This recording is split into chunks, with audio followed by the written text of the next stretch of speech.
Hello students, कैसे हैं आप सब। आज हम लोग स्टार्ट करते हैं रिफ्रैक्शन ऑफ लाइट। आगे बढ़ते हैं अपने चैप्टर 10 पर। लाइट के चैप्टर को हम लोग कंटिन्यू कर रहे थे और इसी चैप्टर में आज आगे बढ़ते हुए बात करते हैं रिफ्रैक्शन ऑफ लाइट का। क्या फिनोमिना है रिफ्रैक्शन ऑफ लाइट का? जब लाइट एक मीडियम से दूसरे मीडियम पर पास करती है, लाइट जब एक मीडियम से दूसरे मीडियम पर पास करती है तो लाइट जो है जब एक मीडियम से दूसरे मीडियम में पास करेगी तो लाइट थोड़ा सा बेंड हो जाती है, थोड़ा सा झुक जाती है और ये लाइट का जो बेंडिंग प्रोसेस है that is called as refraction of light. तो रिफ्रैक्शन ऑफ लाइट को हम क्या कहेंगे? When light passes from one medium to another medium, right? Light passes from one medium to another medium, it bend, now it bend, that phenomena is called as a refraction of light. तो refraction of light को अगर हमें समझना है तो कई definitions के according हम रिफ्रैक्शन ऑफ लाइट को समझ सकते हैं। जब हमारी लाइट एक मीडियम से दूसरे मीडियम पर पास करती है, अब आप कहेंगे सर मीडियम का क्या मतलब है? जैसे कि हम कहें कि हमारी लाइट एयर से वाटर पे जा रही है तो दो डिफरेंट मीडियम हुए, एक मीडियम हुआ हमारा एयर और दूसरा मीडियम हुआ वाटर। तो जब लाइट एक मीडियम से दूसरे मीडियम पे जाती है स्टूडेंट, तो हमेशा याद रखिए लाइट की स्पीड हर मीडियम पर अलग अलग होती है। डिफरेंट मीडियम के लिए लाइट की स्पीड डिफरेंट होती है। तो जब लाइट एक मीडियम से दूसरे मीडियम पर जाती है तो लाइट की स्पीड में चेंज आता है और इस स्पीड में जो चेंज आता है उस चेंज के कारण ही लाइट जो है वो बेंड करती है, झुक जाती है, and that process is called as a refraction of light. तो अगर हम रिफ्रैक्शन ऑफ लाइट को समझें तो रिफ्रैक्शन ऑफ लाइट को हम कह सकते हैं the change in direction of light when it passes from one medium to another medium obliquely, obliquely मतलब तिरछा, is called as a refraction of light. तो अगर हम लोग डेफिनेशन लिखें तो पहली डेफिनेशन हम लिख सकते हैं the change in direction of light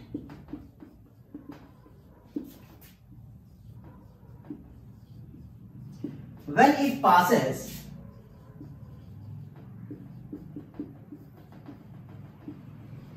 from one medium to another,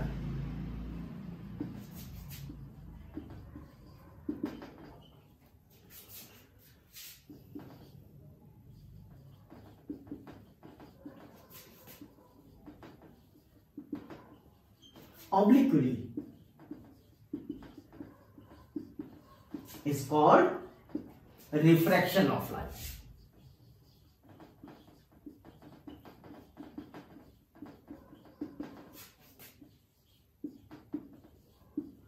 called refraction of light. तो पहले ये डेफिनेशन मैंने यहाँ पे इजी आपको दिखाया। डायरेक्शन में अगर लाइट के चेंज हो रहा है, अगर लाइट एक मीडियम से दूसरे मीडियम में पास कर रही है तो उस कंसेप्ट को हम लोग कहेंगे refraction of light, right? The change in direction of light when it passes from one medium to another medium obliquely, obliquely मतलब तिरछा, मैं आपको डायग्राम में दिखाऊंगा, is called as a refraction of light. और हम क्या कह सकते हैं? Well the bending of light when it goes from one medium to another medium is called refraction of light. दूसरी डेफिनेशन हम क्या लिख सकते हैं? The bending of light obliquely when it goes from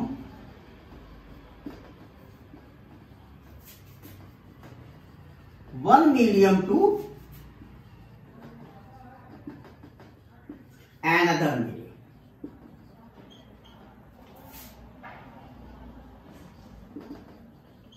Is called refraction of light.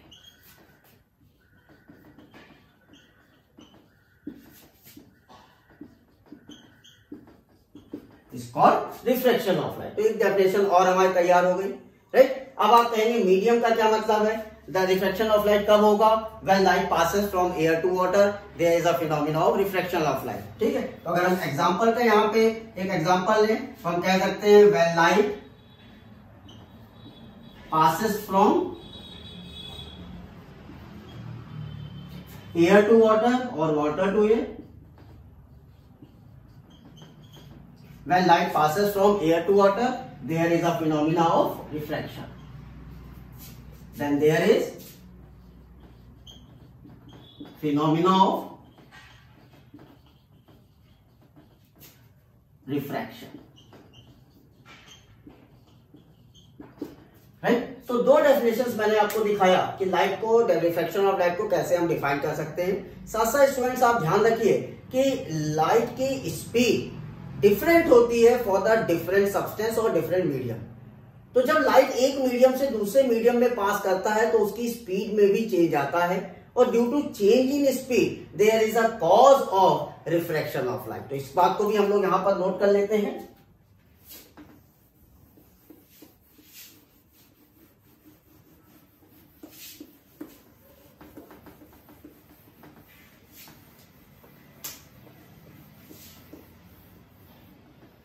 क्या बात हम लोग लिख सकते हैं? The speed of light is different for different medium. The speed of light is different for different medium.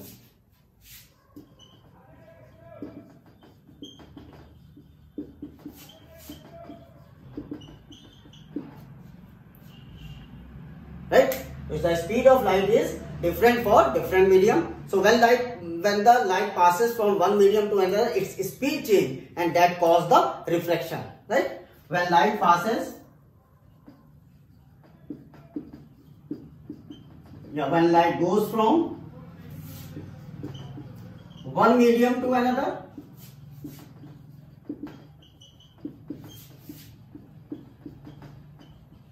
its speed change.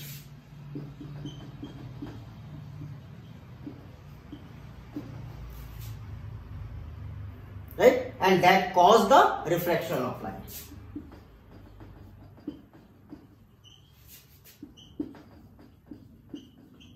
Refraction of light.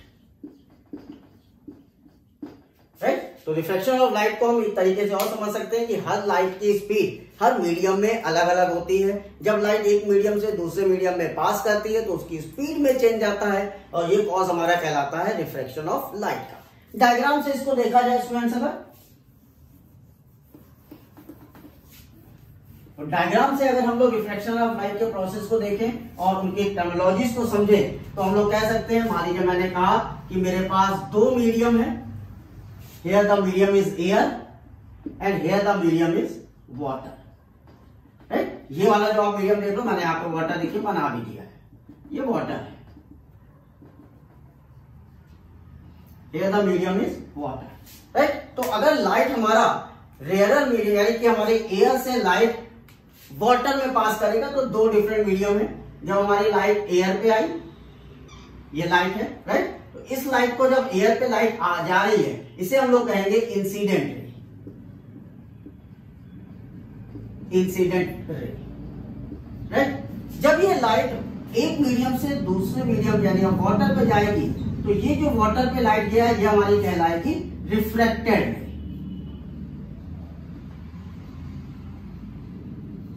Refracted रे। Okay.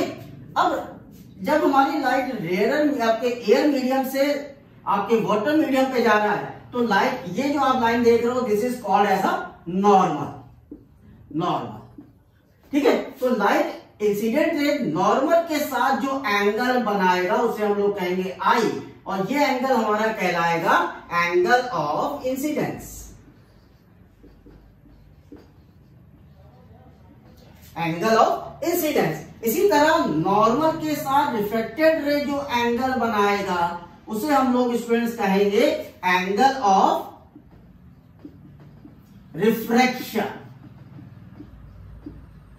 Angle of refraction. तो यहां पे आप डायग्राम से देख रहे हैं, when light passes from one medium to another medium there is a concept of refraction of light and the incidence ray make an angle with the normal is called as the angle of incidence, and refracted ray which make an angle with the normal is called as the angle of refraction. Okay, now students, the next is the medium. अब हम लोग क्या करते हैं, अपने medium को decide करते हैं। हर बार हम ये नहीं कहेंगे कि हमारा मीडियम एयर है, वाटर है, कुछ पर्टिकुलर नाम होगा जिससे हम अपने मीडियम्स को बुलाएंगे। तो मीडियम को किस नाम से बुलाएंगे उसको देखने से पहले मीडियम को कैसे डिफाइन करेंगे उसको समझते हैं। मीडियम क्या है? A transparent substance in which light travels is called medium. वो ट्रांसपेरेंट सब्सटेंस जिसमें लाइट ट्रेवल करता है that is called as a medium. तो मीडियम को आप कैसे डिफाइन करेंगे? The transparent substance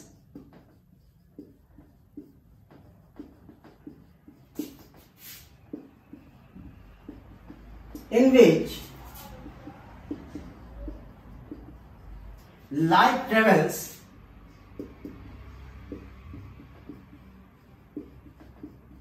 is called or is known as medium.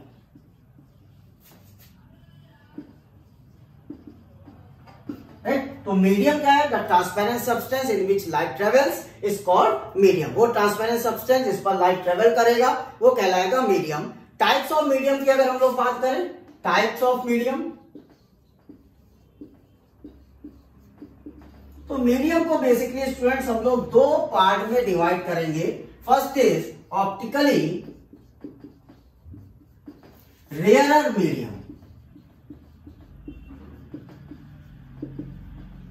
Optically rarer medium, और सेकंड हम लोग कहेंगे optically denser medium.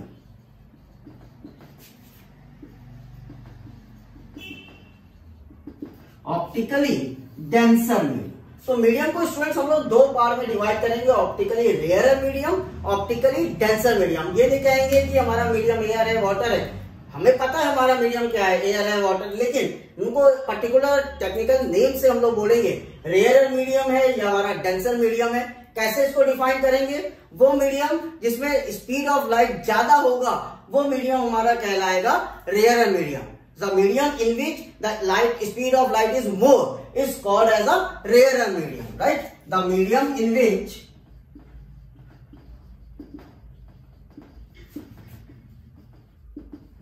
speed of light is more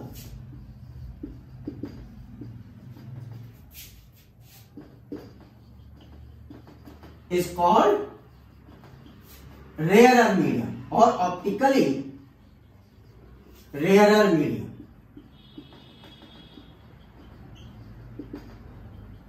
right? तो वो मीडियम जहां पर स्पीड की लाइट ज्यादा होगी वो कहलाएगा ऑप्टिकली रेयरर मीडियम। अगर एग्जाम्पल आपको देखना है तो एग्जाम्पल इज एयर। एयर जो है वो हमेशा ऑप्टिकली रेयरर मीडियम होगा। डेंसर मीडियम को कैसे डिफाइन करेंगे? The medium in which speed of light is less is called as a optically denser medium. The medium in which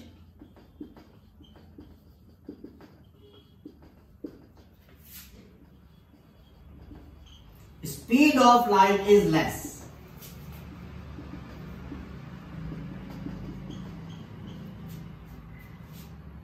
is called optically denser medium,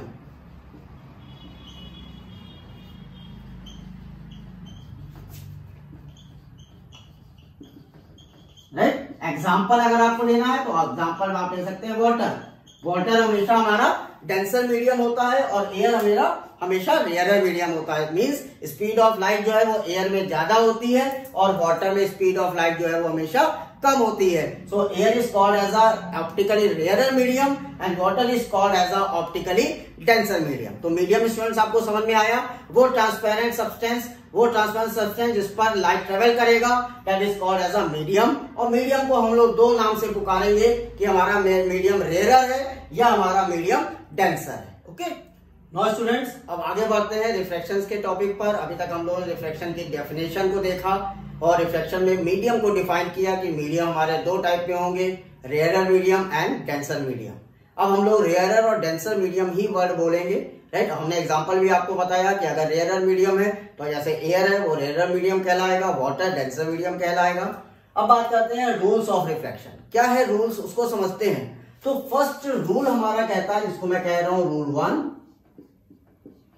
मेरा rule 1 कहता है when light passes from rarer to denser medium it bends towards the normal.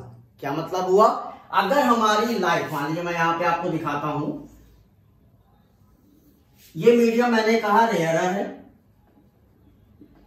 और this medium is denser, right? यहां मेरा medium जो है वो denser है। वाटर ले लेता हूं मैं, और ये जो आप लाइन देख रहे हो इसको आप बच्चों क्या कहोगे? Yes, normal. तो रूल 1 मेरा कहता है when light passes from rarer to denser medium it bends towards the normal। Means अगर हमारी लाइट रेयर से डेंसर मीडियम पर जाएगा तो वो हमेशा नॉर्मल की तरफ झुक जाएगा। It bends towards the normal. What this angle is? Yes, angle of incidence. What is this angle? Yes, angle of refraction. इस रे को हम लोग क्या कहेंगे? Incident ray. और इस रे को हम लोग क्या बोलेंगे? रिफ्रैक्टेड रे।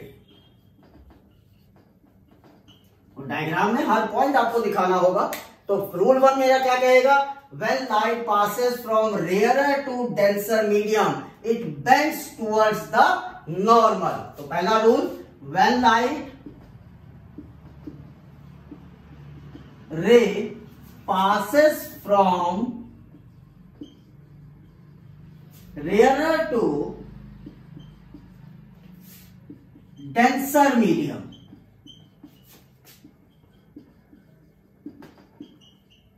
it bends towards normal। पहला रूल स्टूडेंट्स याद रखिए कि अगर लाइट हमारी रेयरर मीडियम से डेंसर मीडियम पे जा रहा है तो लाइट वो हमेशा नॉर्मल की तरफ झुक जाएगा, नॉर्मल की तरफ बेंड हो जाएगा। राइट। नाउ रूल 2, इसको मैं हटा रहा हूं स्टूडेंट्स। Now second rule,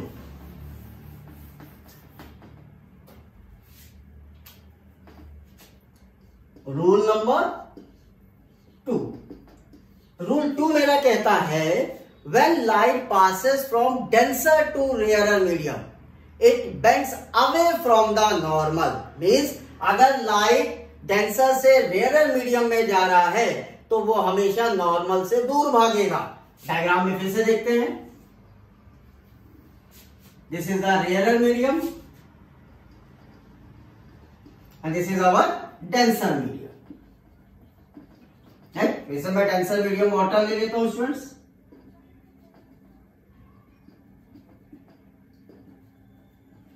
अब हमारा रूल, ये लाइन आपको क्या कहेंगे आप? नॉर्मल। है, तो अब हमारा रूल क्या कह रहा है? When light passes from denser to rarer medium। तो अगर मेरा लाइट डेंसर से रेयरर मीडियम में जाएगा तो ये हमेशा नॉर्मल से दूर भागेगा। Right.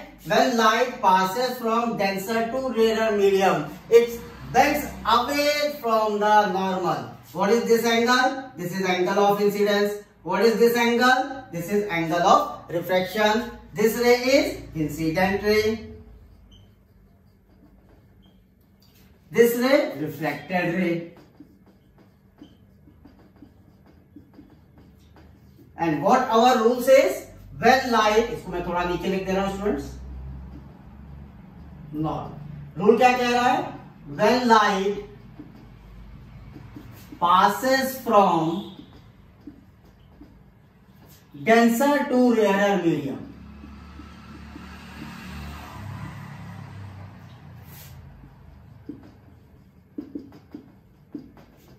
it bends away from the normal।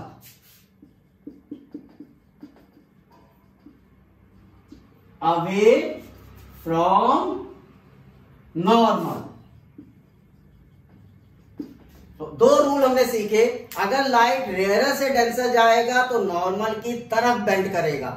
अगर लाइट डेंसर से रेयर जाएगा तो नॉर्मल से दूर बेंड करेगा। राइट। तो दोनों रूल स्टूडेंट्स याद रखिए। When light passes from rarer to denser medium, it bends towards the normal, and when light passes denser to rarer medium, it's bent away from the normal। Okay. Now students, one more important topic for the refraction, that is law of refraction। तो law of refraction हमसे क्या कहता है?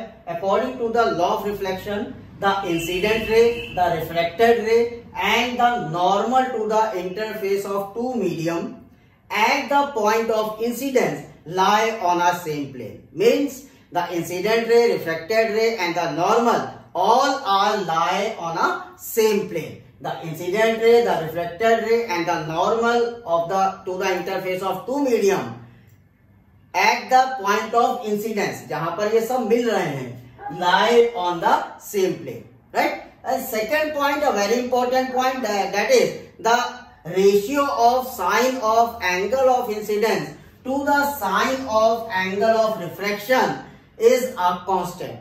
Means sine of angle of incidence to the sine of angle of reflection is always constant. Sine of angle of incidence to the sine of angle of refraction is always constant for a given color of light or for the given pair of medium, right?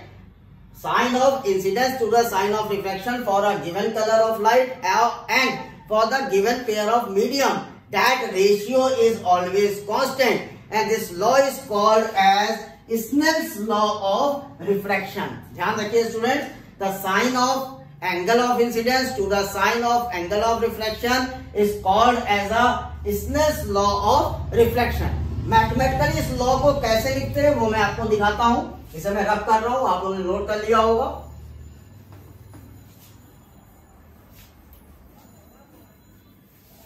इसको लिखते कैसे वो देखिएगा.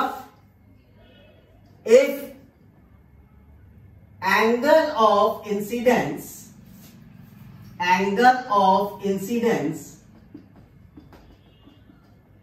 is I and angle of refraction is R, then sine of angle of incidence to the sine of angle of refraction is called always constant, right? Is always constant. और इस constant को हम लोग क्या कहते हैं? This constant is called refractive index, right?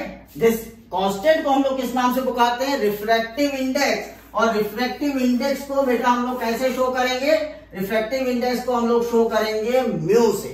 Mu is equal to sine I upon sine R. यहां पर म्यू क्या है? Refractive index. इसे हम लिखेंगे 2:1. अब आप कहेंगे सर ये 2:1 क्या मतलब है? इस 2:1 का मतलब है the refractive index of second medium with respect to first medium, right? Refractive index of second medium with respect to first medium. So mu is what? That is refractive index. Okay? और mu 2:1 का क्या मतलब है? Refractive index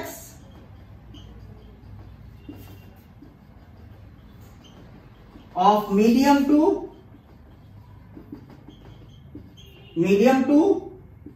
with respect to medium 1, right? तो formula हमारा क्या बन गया? Refractive index is equal to sine I upon sine R and that is called as Snell's law of refraction. याद रखिए स्टूडेंट्स, इसको पूछा जाता है what is the Snell's law of refraction. तो आप कह सकते हैं the sine of angle of incidence to the sine of angle of refraction is equal to constant, and that constant is called as a refractive index. So 2 mu1 is equal to sin I upon sin r. What is the 2 mu1? Refractive index of medium 2 with respect to medium 1. Okay. Now students, refractive index जैसा कि अभी मैंने आपको बताया था Snell law में, the sin of I upon sin of r is equal to mu. इस refractive index के बारे में अब जानने की कोशिश करते हैं. रिफ्रैक्टिव इंडेक्स को हम डिफाइन कैसे करेंगे?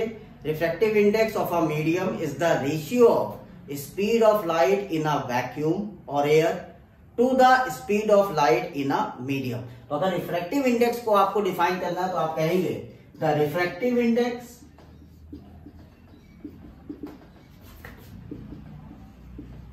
Of a medium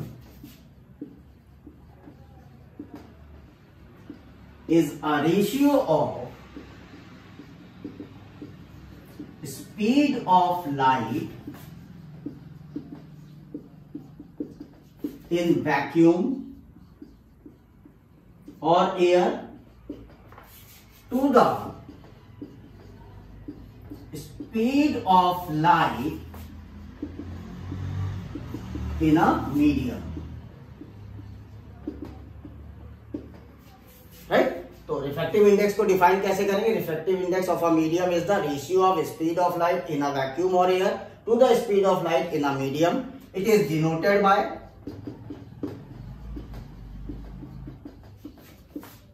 mu, right, it is denoted by mu. तो अगर रिफ्रैक्टिव इंडेक्स को आप डिफाइन करना चाहते हैं तो आप कह सकते हैं रिफ्रैक्टिव इंडेक्स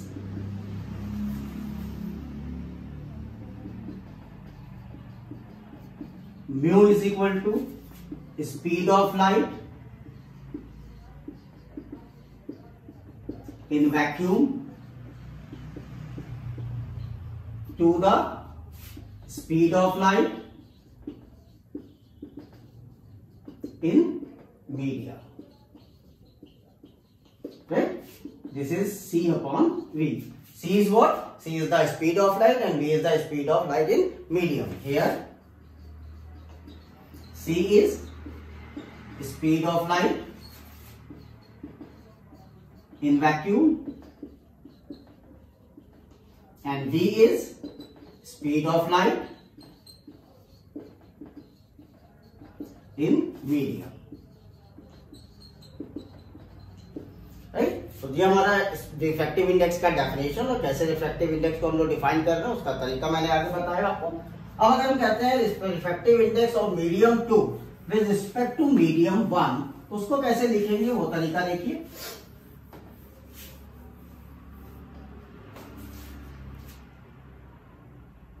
टू म्यू 1, इसे हम लोग कहेंगे refractive index of medium 2 with respect to medium 1, right. तो 2 म्यू 1 का मतलब क्या वो समझिएगा। 2 mu 1 is equal to mu 2 upon mu 1 means refractive index of medium 2 upon refractive index of medium 1 और it is equal to V1 upon V2, speed of light in medium 1 to the speed of light in medium 2। फिर से समझिए, 2 mu 1 का मतलब refractive index of medium 2 with respect to medium 1, it is equal to mu 2 upon mu 1। Mu 2 is what? Refractive index of medium 2 to the refractive index of medium 1, it is also equal to V1 upon V2, speed of light in medium 1 to the speed of light in medium 2। Okay, एक note point आपको दे रहा हूं, बहुत important note point है, इसको note कर लीजिए। 2 mu 1 is equal to 1 upon 1 mu 2। ध्यान रखिएगा स्टूडेंट, अगर आप speed refractive index of medium 2 with respect to 1, ये हमेशा इक्वल होता है 1 अपॉन refractive index of medium 1 with respect to medium 2। ठीक है, तो रिफ्रैक्टिव इंडेक्स का जो भी कंसेप्ट है इसको आप अपनी कॉपी में फटाक से नोट कर डालिए। Okay, now students, refractive index पर कुछ नोट पॉइंट्स है जिसे आप नोट कर लीजिए। पहला note point, when light travels from medium 1 to medium 2, this is 2 mu 1 equal to mu 2 upon mu 1 or sin I upon sin R. This is called as a Snell's law of refraction. Second, A mu W, A for air, W for water. तो अगर refractive index आपको air to water का find out करना है, that is real depth upon apparent depth. Okay, real depth upon apparent depth. Both x and a are in meter or centimeter, and speed of light is always 3 into 10 raised power 8 meter per second. So A mu W is real depth upon apparent depth. Okay, तो ये note points आप फटाक से अपनी copy में note करें। Now students, the next is condition for no refraction. Right? क्या condition है कि रिफ्रैक्शन नहीं होगा? There are two conditions for no refraction. There are two conditions for no refraction. तो दो कंडीशंस हैं जिस पर रिफ्लेक्शन नहीं होगा। पहला कंडीशन मैं केस 1 लेके आपको बता रहा हूं। Case 1, when the incident ray passes normally to the boundary, when incident ray passes normally to the boundary.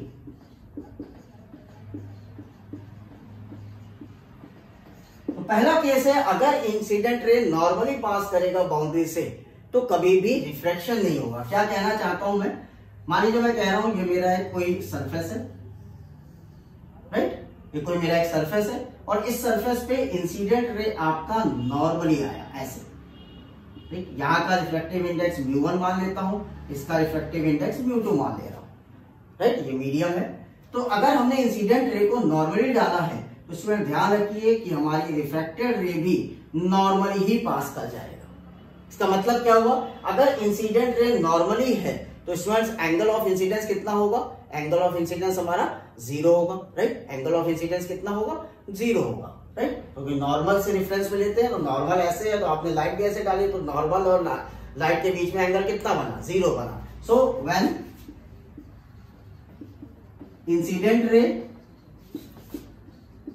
Is normal to boundary then angle I is what, 0, right, angle I 0 है। अब आप क्या कहोगे, स्नेल लॉ यूज करो, sine I upon sine R, this is what, μ2 upon μ1, sine I upon sine R μ2 upon μ1, और मुझे sign R निकालना है तो मैं साइन R को क्या लिखूंगा, साइन R को मैं लिखूंगा μ1 upon μ2 into sine I, right. लेकिन बेटा हमने I कितना लिया, 0 लिया, तो यहाँ पे पुट करिए μ1 अपॉन μ2 साइन 0, साइन 0 हमेशा याद रखिए 0 होता है, तो ये हमारा आंसर कितना हो जाएगा, 0। इसका मतलब साइन R हमें कितना मिला, 0, तो R की वैल्यू भी कितनी हुई, 0 डिग्री, राइट। तो साइन 0 की वैल्यू कितनी होती है बेटा, 0 होती है, और साइन R की वैल्यू भी कितनी होगी, 0 हो जाएगी। सो R कितना हो गया, 0। इसका मतलब कि हमारी जो रिफ्रैक्टेड रे है वो भी नॉर्मल पे पास कर जाएगी। तो there is no refraction when the incident ray is normal to the boundary. ये तो पहला केस हुआ। दूसरा केस हमारा ये कहता है कि अगर angle of incidence angle of refraction equal हो जाएगा then in that condition there is no refraction process. क्या कह रहा है सेकंड केस, उसको देखते हैं।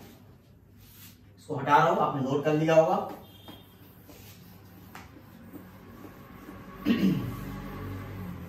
तो केस 2 क्या कहता है हमसे केस 2 कहता है when angle of incidence is equal to angle of refraction then there is no refraction. So अगर एंगल ऑफ इंसिडेंट और एंगल ऑफ रिफ्रैक्शन बराबर हो जाएंगे स्टूडेंट्स तो वहां पर कभी भी रिफ्रैक्शन नहीं होगा। जैसे कि मैं यहाँ पे आपको डायग्राम पे दिखाऊं, ये मैंने कहा ये मेरा एंगल ऑफ इंसिडेंस है, इसको थीटा माना, और यही मेरा एंगल ऑफ रिफ्रैक्शन भी है थीटा, ठीक। ये मेरा नॉर्मल है, दिस इज रिफ्रैक्टेड रे एंड दिस इज इंसिडेंट। तो आप देखिए अगर एंगल ऑफ इंसिडेंट और एंगल ऑफ रिफ्रैक्शन सेम हो गया तो यहां पर तो स्नेल लॉ क्या कहेगा आपसे, if I is equal to R, अगर I R के बराबर है तो स्नेल लॉ के according sine I upon sine R this is equal to μ2 by μ1। अगर ये दोनों एंगल सेम हो जाएंगे तो उस जगह μ1 μ2 बराबर हो जाएगा। If sin I is equal to sin R. Why we say this? Because I is equal to R, right? So I अगर R के बराबर है तो sin I sin R के बराबर होगा। Hence आप क्या कह सकते हो? Hence μ1 is equal to μ2। इसका मतलब दोनों ही मीडियम एक ही हो गए, दोनों का रिफ्रैक्टिव इंडेक्स सेम हो गया, तो यहाँ पे लॉ ऑफ रिफ्रैक्शन तो काम ही नहीं करेगा। यहाँ पे कौन सा लॉ काम करेगा, लॉ ऑफ रिफ्लेक्शन काम करेगा। ओके, तो सेकंड केस क्या आएगा, अगर एंगल ऑफ इंसिडेंस और एंगल ऑफ रिफ्रैक्शन इक्वल हो जाएंगे तो वहां पर कभी भी लॉ ऑफ रिफ्रैक्शन वर्क नहीं करेगा। तो दो कंडीशंस है जहां पर लॉ ऑफ रिफ्रैक्शन वर्क नहीं करेगा, यहाँ पर कोई भी रिफ्रैक्शन प्रोसेस नहीं होगा। पहला केस आपने देखा कि अगर एंगल ऑफ इंसिडेंस जो है, जो आपकी इंसिडेंट रे है, वो बाउंड्री के नॉर्मल आप पास कर दोगे तो रिफ्रैक्शन नहीं होगा। साथ साथ एंगल ऑफ इंसिडेंस अगर एंगल ऑफ रिफ्रैक्शन के इक्वल हो गया तो वहां पे दोनों ही मीडियम सेम हो जाएंगे और लॉ ऑफ रिफ्रैक्शन वर्क नहीं करेगा। ओके स्टूडेंट्स, प्लीज इसको नोट। नाउ स्टूडेंट्स, रिफ्रैक्शन से रिलेटेड एक बहुत इंपॉर्टेंट टॉपिक है, to refraction through a rectangular glass slab. अगर कोई भी लाइट रेक्टेंगुलर ग्लास स्लैब से पास करेगी तो वहां पर दो रिफ्रैक्शन प्रोसेस होंगे। कैसे दो रिफ्रैक्शन प्रोसेस होंगे? जब लाइट आपकी एयर से ग्लास में मूव करेगा तो पहला रिफ्रैक्शन होगा, और जब लाइट ग्लास से वापस एयर में आएगा तो दूसरा रिफ्रैक्शन प्रोसेस होगा। और इस रिफ्रैक्शन पूरे कंसेप्ट में बहुत अच्छी कंसेप्ट निकल के आता है, that is the lateral displacement और लैटरल शिफ्टिंग। क्या होता है कंसेप्ट, उसको देखिएगा। अगर मैं कह रहा हूं कि मेरे पास एक ग्लास स्लैब है, राइट, ये हमारा रेयरर मीडियम, ये हमारा denser medium, this is glass slab, ये हमारा ग्लास स्लैब। अब इस ग्लास स्लैब पे मैंने कहा कि मेरी एक लाइट जो है वो रेयरर मीडियम से डेंसर मीडियम पर आई, ग्लास के अंदर आई। तो हमें पता है कि जब लाइट रेयरर से डेंसर जाएगी तो बेंड कर जाएगी towards the normal, light bend कर गई, ये देखिए। तो ये एंगल ऑफ इंसिडेंस आई हुआ और ये एंगल ऑफ रिफ्रैक्शन आर हुआ, राइट। जब लाइट यहां इस सरफेस पे आएगी, इस सरफेस पे टकराएगी, तो यहां से लाइट वापस नॉर्मल से एयर पे आना चाहेगी, रेयर मीडियम पे आना चाहेगी। तो लाइट जब डेंसर से रेयर पे जाएगी बेटा तो क्या होगा? Move away from the normal. तो ये अगर हमारा आर है तो इसको हम आर कहेंगे, यहां पे हमारा ये नया एंगल आई डैश बन गया, मान लीजिए, ठीक है। तो यहां पर देखिए दो रिफ्रैक्शन प्रोसेस हुए। एक रिफ्रैक्शन प्रोसेस कब हुआ? जब लाइट हमारी incident rare to denser medium में आई तो फर्स्ट रिफ्रैक्शन इस सरफेस पे हुआ, और लाइट जब हमारी ग्लास स्लैब से वापस एयर पे गई तो सेकंड रिफ्रैक्शन इस पॉइंट पर हुआ। तो अभी हम लोग कहते हैं there are two refractions in the case of rectangular glass slab. अब यहाँ पर एक कंसेप्ट और देखिएगा स्टूडेंट कि यहाँ पर ये हमारी ओरिजिनल इंसिडेंट रे है और इस रे को हम लोग कहेंगे इमर्जेंट रे, राइट। इसको हम कहेंगे ओरिजिनल इंसिडेंट रे और इसको हम क्या कहेंगे? इमर्जेंट रे। इसको क्या कहेंगे? इमर्जेंट रे। और ये हमारा क्या है? Original incident ray, right. तो ओरिजिनल इंसिडेंट रे और इमर्जेंट रे पे अगर इस लाइन को आगे आप बढ़ाइए, ये वाली लाइन आगे बढ़ाइए, ऐसे बढ़ाइए, राइट। इस लाइन को जब आप आगे बढ़ा रहे हो बेटा तो आप क्या देख रहे हो? जब आपने लाइन ऐसे आगे बढ़ाया, ऐसे पहले इस तरह से, तो आपने क्या देखा कि ये ओरिजिनल लाइन ऐसे जानी चाहिए थी, लेकिन ग्लास स्लैब के बाद इस तरह से पास हुई।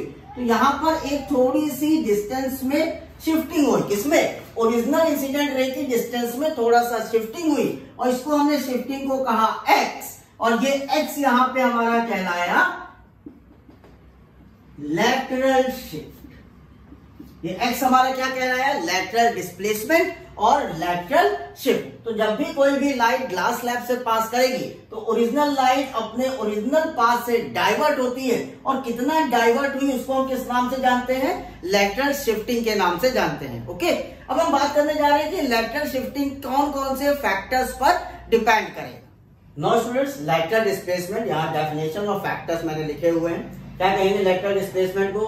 The perpendicular distance between the original path of incident ray and the emergent ray coming out from the glass slab is called lateral displacement। तो जो ओरिजिनल इंसिडेंट रे है और रिफ्रैक्टेड रे, इन दोनों के बीच का जो परपेंडिकुलर डिस्टेंस होगा that is called lateral shift और लैटरल डिस्प्लेसमेंट। लैटरल डिस्प्लेसमेंट आपका तीन फैक्टर्स पर डिपेंड करता है, angle of incidence, thickness of the glass slab and refractive index of the glass slab. और इंपॉर्टेंट पॉइंट है, जितना ज्यादा ये फैक्टर्स की वैल्यू होगी उतना ही ज्यादा हमारा लैटरल डिस्प्लेसमेंट का वैल्यू भी होगा। तो फटाफट इस पॉइंट को नोट करिए अपनी कॉपी में, राइट। तो आज हम लोगों ने अपने डिस्कशन को रखा related with law of refraction and concept of different concept of based on refractions. अगर आपको मेरा एक्सप्लेनेशन वीडियो पसंद आया हो तो इसको लाइक और शेयर जरूर करिए, साथ साथ मेरे चैनल फ्रिक्स क्लिनिक को सब्सक्राइब भी करिए। Okay, thank you so much, have a nice day.